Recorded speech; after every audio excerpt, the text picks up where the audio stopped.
Hi, everyone. Welcome to another exciting edition of Words, Images, and Worlds. Delighted on this episode to be talking with comics creator Chuck Pineau. Chuck, thank you for joining, and thank you also for bringing a baby Groot with you as well. Thanks for having me. Yes, for yeah. having both of us. Yes, yes. We should do an episode that's just me saying Groot and you saying Groot back. I think we should do that at some point. I would be all about that. Yeah, absolutely. Yeah, yeah. Just stick around long enough and you'll understand what we're saying. I think is the vibe. Yeah. Um, so I'll mention a couple of works of yours that I know, and then we can sort of talk about the creative journey a little bit. So one of those that is available out there that folks can find fairly easily is Cat Dad and Supermom. Um, there's also Swords and Sorrows and a book called, let me know if I'm mispronouncing this, Dulce. Yes. All right, cool. All right. Um, so curious about how you decided comics were the place that you wanted to create. I mean, honestly, that's a really good question because at the end of the day, and through soul searching and whatnot, I realized that I love telling stories, Hmm. Hmm. and the medium of comics has always come back to me. Like you kind of comics is like comics is like that friend that you don't have to talk to for long periods of time, and then as soon as you start talking again, it's like you didn't miss a beat. Yeah. And comics Yeah. just show right back up in your life again, and it's so easy to get back into everything, and especially once you've already become established with certain lines and characters and all that kind of stuff, it's easy to get back into it again. So yeah, it was. I love the the idea of comics insofar as much like the visual and the literal or literacy Hmm. Hmm. written word. um Not coming off great as an editor, by the way. And You're good. You were good.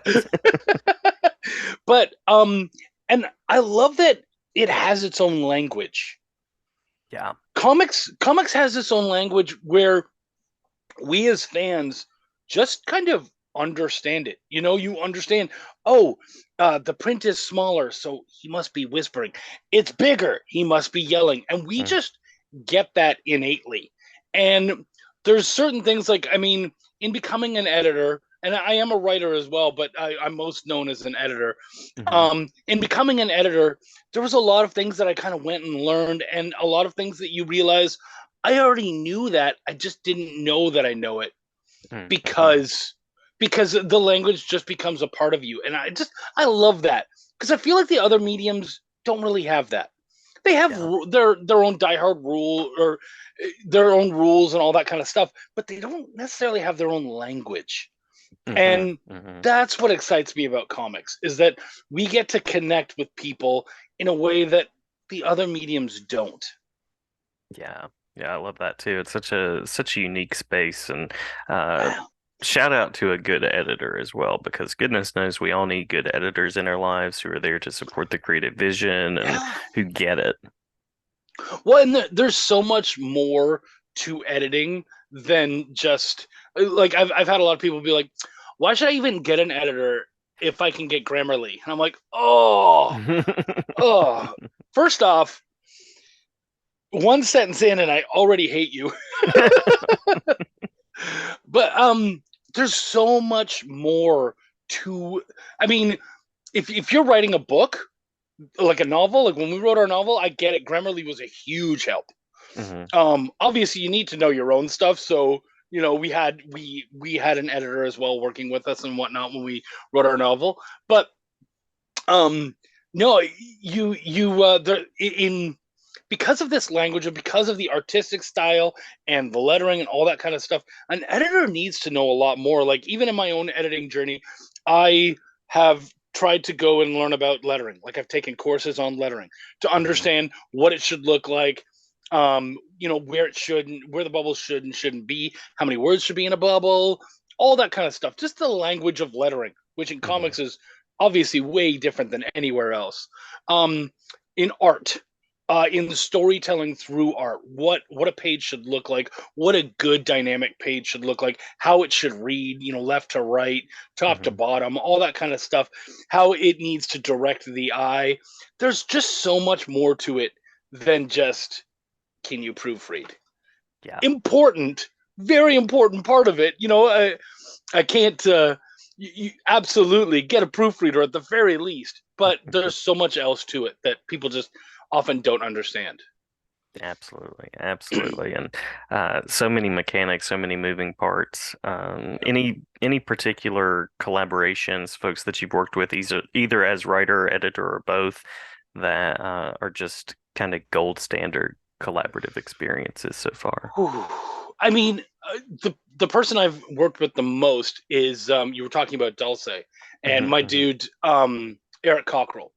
He and I Hmm. we worked on Dulce together, and I started as that was very early in my editing career, that book, and then he and I became very close, and we've since wrote a an audio drama together that turned into a novel series. I do all of the work on his Blister comics now. Hmm. Hmm. So yeah, we work together an awful lot. Another one who I absolutely love, Henri Compan, who does Yisun Shin and War Lion. Hmm. He and Hmm. I also have become super close, and he is just I love working with him because I end up feeling like a bit more of a writer, and I get to like actually present ideas, and I love the idea that, like, for me, I hate to say things like, yeah, this doesn't work. Hmm. I'm the kind of guy where I say this doesn't work, but this might help. We could try that. Like, I like to try to present some kind of solution, even if it's a rudimentary solution that just inspires them to better things. Like, you don't need to use my solution, but as long as we're now thinking of how are we going to fix this, whatever this issue is. And I just love hanging out with Henri, and just the two of us will go wild and just have so much fun in kind of creating and working, and he's really good at taking what I say and turning it into something and playing with it. And I love that so much. So those two dudes are really good guys to work with for me. Awesome, awesome, awesome. Um, are there particular kinds of stories that you're drawn to, or are you the kind of person who says a good story is a good story is a good story? I mean, that right there, a good story is a good story. And it's funny because I, at my heart, I love fantasy, like Hmm. Hmm. beyond anything else. But I remember I was reading. I had to take the bus to work every day, and I was reading this fantasy series. And there was this delightful lady that I would see every day going to and from the bus, and to work and from work every day. And we would have a nice little chat. And she was always reading Harlequins. And she Hmm. said, how would you like to switch books? I was like, um, okay, I have to say, not excited necessarily to read Harlequins. And she was like, yeah, but you know what? Maybe I can find one that you would enjoy. And I was like, okay. So I told her I liked fantasy. She's like, okay, I actually know of a fantasy Harlequin series. I was like, okay, cool. Romance is interesting because romance has a very hardcore format Hmm. that people expect certain things out of romance. And of course, you can kind of deviate and play with it, but at the end of the day, there's certain things that they want. And it's almost like, I don't want to say cookie cutter books, but they kind of are. Hmm. But Hmm. of course, and that's just like touching the tip of the iceberg because there's so much more that they put into it. But I actually found that, you know what, they're not bad. Like, there's some really cool stuff, and it allowed me, the romance uh genre is huge. Like, people just love that so much. And I remember actually having to edit someone's romance book, and so it's like, okay, you know what, I'm gonna go and I'm gonna go learn more about that format Hmm. so that I can be of better help to them, because understanding the genre too is so important. Oh yeah.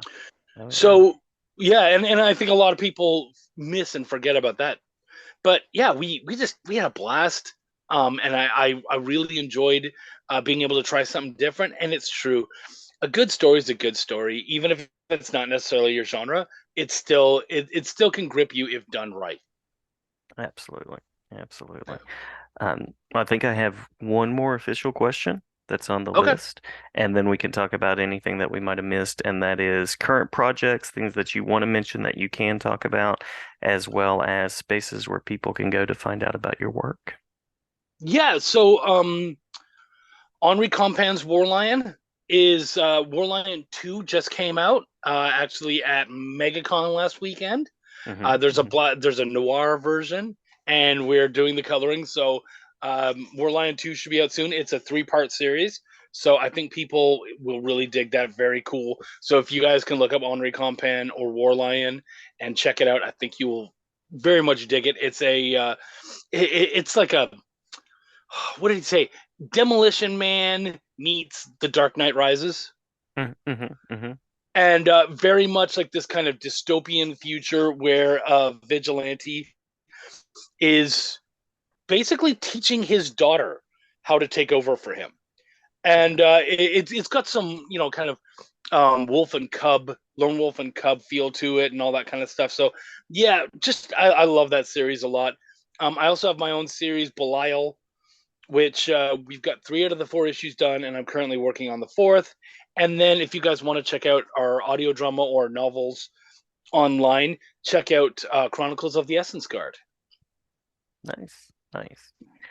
And in any web spaces or things like that, social media spots that you want to mention. Social media, you guys can find me, Chuck Pineau on Twitter, Instagram, Facebook.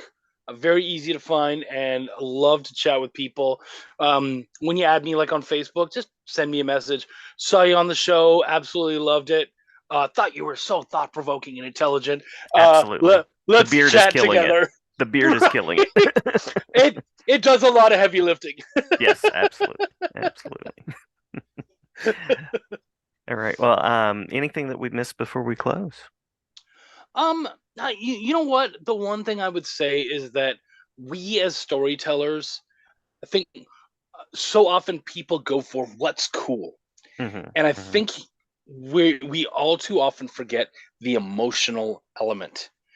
That is what connects people. And I think that's why romance as a genre works so well, because it's fundamentally rooted in an emotion, in love and heartbreak right away. And Hmm. so I think that's why it's able to pull people in. So I think it's really important for us to breathe that extra life into our characters and really give them some kind of internal struggle, something that matters, some reason why we as a people will connect with them. And you can do that literally. Like, people say, well, comedy.